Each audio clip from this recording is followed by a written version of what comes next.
여러분, 저는 오늘 정말 기쁜 소식을 가져왔습니다. 드디어 인류가 가난을 끝낼 기술을 만들었거든요. 그런데 이상하게도 사람들이 점점 더 가난해지고 있습니다. AI가 모든 걸 다 해주는 세상이 왔는데 정작 그 혜택을 누리는 사람은 아무도 없는 겁니다. 2028년 시트리니 리서치는 이걸 글로벌 지능 위기라고 불렀습니다. 오늘 그 섬뜩한 시나리오를 끝까지 파헤쳐 드리겠습니다. 2025년 전 세계 주식시장은 사상 최고치를 연일 갱신하고 있었습니다. 뉴스에는 매일같이 장밋빛 전망이 쏟아졌죠. S&P 500 기업들의 순이익 마진은 역대 최고, 엔비디아를 필두로 AI 관련 기업들의 시가총액은 천문학적으로 불어났습니다. 골드만삭스, 마이크로소프트, 아마존이 앞다투어 AI 도입 성과를 발표했습니다. 법률 검토 98% 단축, 개발 속도 10배, 비용 절반.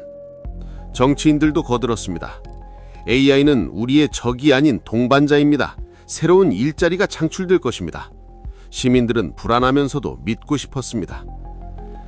그런데 말입니다. 기업 이익이 그토록 폭발적으로 늘어나는 동안 정작 월급 봉투는 왜 그대로였을까요? GDP는 오르는데 내 통장 잔고는 왜 줄어드는 것처럼 느껴졌을까요? 이 질문에 아무도 제대로 답하지 않았습니다. 아직은요. 경제학자들은 이것을 유령 성장 혹은 고스트 GDP라고 불렀습니다. 숫자는 오르는데 체감은 정반대인 기묘한 현상. 하지만 아무도 걱정하지 않았습니다. 주가는 오르고 뉴스는 밝았고 모두가 내일을 믿었으니까요. 그 균열이 표면 위로 드러나기 전까지는 2027년. 겉으로는 여전히 모든 것이 순탄해 보였습니다. 하지만 링크드인을 열어본 사람들은 느꼈습니다. 무언가 이상하다는 걸. 채용 공고가 줄었습니다. 정확히 말하면 특정 직종이 조용히 사라지고 있었습니다. 변호사 보조, 회계사, 주니어 개발자, 데이터 분석가. 기업들은 해고를 하지 않았습니다. 그냥 뽑지 않았습니다. 그게 더 교묘했습니다. 기존 직원들은 자리를 지키고 있으니 위기감을 느끼기 어려웠습니다. 대학 졸업자들이 가장 먼저 감지했습니다. 취업이 안 됩니다. 인턴 자리조차 없습니다. 교수들은 일시적 조정이라고 했지만 경제학자들은 이 현상을 디커플링이라 불렀습니다. 기업 이익과 가계 소득이 분리되는 현상. 한쪽은 올라가고 다른 쪽은 멈추는 겁니다. 소득 분배가 무너지는 전조였지만 데이터에 잡히기까지는 시간이 걸렸습니다. 그리고 그 시간 동안 균열은 계속 깊어지고 있었습니다. 2027년 말, 아무도 아직 모르고 있었습니다. 폭풍이 올 거라는 것을. 그것도 이번엔 완전히 다른 방향에서. 여러분은 아십니까? 지능의 한계 비용이 0이 된다는 것이 실제로 무엇을 의미하는지? 경제학에 한계 비용이라는 개념이 있습니다. 뭔가를 하나 더 만드는 데 드는 추가 비용입니다. AI는 다릅니다. 변호사 AI 에이전트 하나가 계약서를 검토하는 비용은 사실상 0. 같은 AI가 1만 건 동시 처리해도 추가 비용은 거의 없습니다. 연봉 1억 2천만 원을 받던 시니어 변호사가 처리하던 업무를 월 30만 원짜리 AI 구독 서비스가 대신합니다. 과거 기술혁명은 육체노동화 대체했습니다. 사람들은 괜찮아, 우리는 더 똑똑한 일을 하면 돼 라고 말했습니다. 그래서 사람들은 더 공부했고 더 많은 교육을 받았습니다. 화이트 칼라가 됐습니다. 그런데 이번엔 그 똑똑한 일마저 AI가 합니다. 도망칠 곳이 없습니다.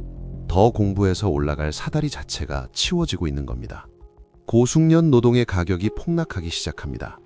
인류 역사상 처음으로 더 많이 배운다고 더 안전해지지 않는 시대가 시작됐습니다.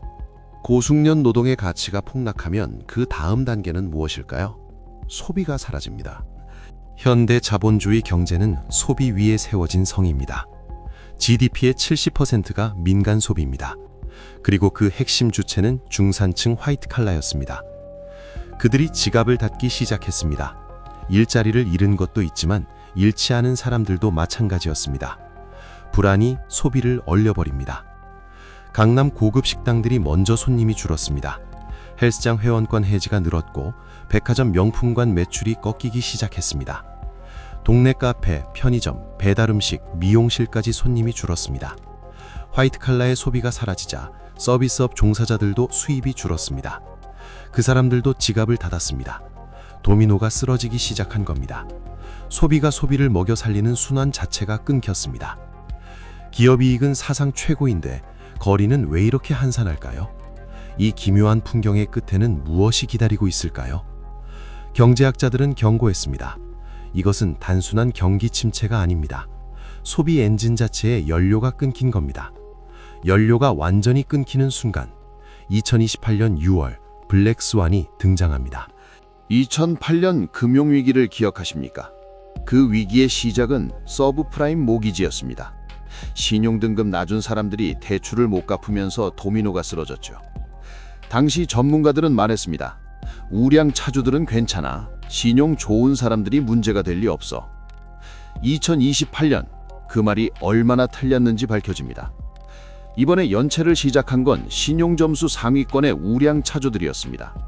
변호사, 대기업 과장, IT 시니어 개발자들. 은행들은 당황했습니다. 리스크 모델이 이 상황을 예측하지 못했습니다. 신용점수는 과거 기반인데 직업 자체가 사라진 건 잡히지 않습니다. 집을 내놓는 사람이 늘었습니다. 동시에 살 사람은 줄었습니다. 소득이 줄어드는 세상에서 누가 집을 삽니까? 부동산 가격이 꺾이기 시작했습니다. 담보 가치가 하락하면서 은행의 건전성 지표가 흔들리기 시작했습니다. 2008년과 결정적으로 다른 점. 그때는 나쁜 대출이 문제였습니다. 이번엔 좋았던 사람들이 무너지는 겁니다. 이 블랙스완은 어디까지 날아갈까요? 이제 플랫폼의 종말이 시작됩니다. 우버가 세상에 나왔을 때 택시 회사들이 망했습니다. 배달앱이 성장하자 전화 주문 시대가 끝났습니다. 플랫폼들은 자신들이 새로운 권력이라 믿었습니다. 그런데 2028년 AI 에이전트가 일상화되면서 기묘한 일이 일어납니다. 사람들이 앱을 열지 않습니다. AI 에이전트에게 말합니다. 오늘 저녁 내 취향에 맞는 거 시켜줘. 최저가로. AI가 알아서 비교하고 가장 싼 채널로 주문을 넣습니다. 중개 플랫폼이 설 자리가 없어집니다. 수수료를 떼는 중간 플랫폼은 비효율이 됩니다. AI끼리 직접 거래하는 세상. 차량 공유도 숙박 중개도 금융 서비스도 마찬가지입니다. AI가 가장 저렴한 보험을 가장 낮은 수수료의 결제 수단을 자동으로 선택합니다. 시가총액 수백조 원의 테크 기업들이 수익 모델을 잃고 주가가 폭락합니다. 그 기업들에 투자된 연기금과 퇴직연금이 동시에 손실을 봅니다. 평범한 사람들의 노후 자금까지 흔들리기 시작합니다. 이 연쇄 붕괴는 실물과 금융 두 전선에서 동시에 일어나고 있습니다. 실물과 금융이 함께 무너지는 위기. 정부는 손 놓고 있었을까요? 여러분, 이제 도대체 전통적 해결책이 왜 실패하는지 보여드리겠습니다. 경제가 흔들리면 정부가 나섭니다. 교과서대로입니다. 중앙은행은 금리를 내렸습니다. 시중에 돈을 풀었습니다. 2008년에도 2020년 코로나 때도 이 방법이 통했습니다. 이번에도 통할 것이라고 믿었습니다. 하지만 통하지 않았습니다. 금리를 내려도 대출받아 집을 살 사람이 없었습니다. 소득 자체가 없는데 이자율이 무슨 의미입니까? 돈을 풀어도 그 돈은 AI 인프라에 투자됐고 사람 손에는 닿지 않았습니다. 유동성이 넘쳤지만 실물 경제는 계속 쪼그라들었습니다. 전 세계 실업률이 10%를 돌파했습니다. 선진국에서 실업률 10%는 공황 수준입니다. 거리에 시위대가 늘었고 포퓰리즘 정치인들의 지지율이 치솟았습니다. AI를 금지하라. 우리 일자리를 돌려달라. 이건 돈의 문제가 아니었습니다. 일자리 구조 자체가 바뀐 겁니다. 금리로 고칠 수 없는 병에 금리라는 약을 처방하고 있었던 겁니다. 전통적 해결책이 실패하면 인류는 어디로 향할까요? 이제 인류가 마주할 거대한 전환을 보여드리겠습니다. 역사는 반복됩니다.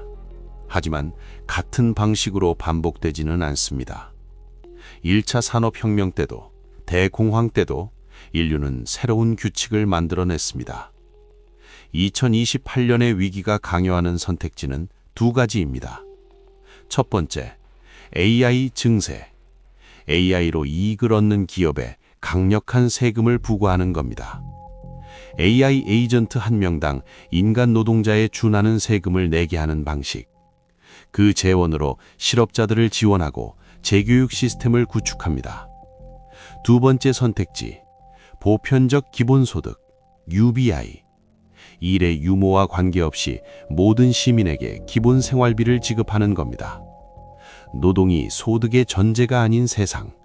인류 역사상 한 번도 시도된 적 없는 대전환입니다. 쉬운 길은 없습니다. 게으름을 조장한다. 기업 경쟁력이 떨어진다. 재정이 버티질 못한다. 쉬운 길은 없습니다. 저항이 극심합니다. 하지만 시트리니 리서치의 핵심 메시지는 이겁니다. 선택을 피할 수 없다는 것. 행동하지 않는 것도 하나의 선택이고 그 결과는 이미 눈앞에 있다는 것. 노동 중심의 경제체제가 500년 만에 끝을 맞이하고 있습니다. 다음 시스템이 무엇이 될지는 우리가 지금 어떤 선택을 하느냐에 달려 있습니다. 그 선택의 시간이 생각보다 훨씬 빠르게 다가오고 있습니다.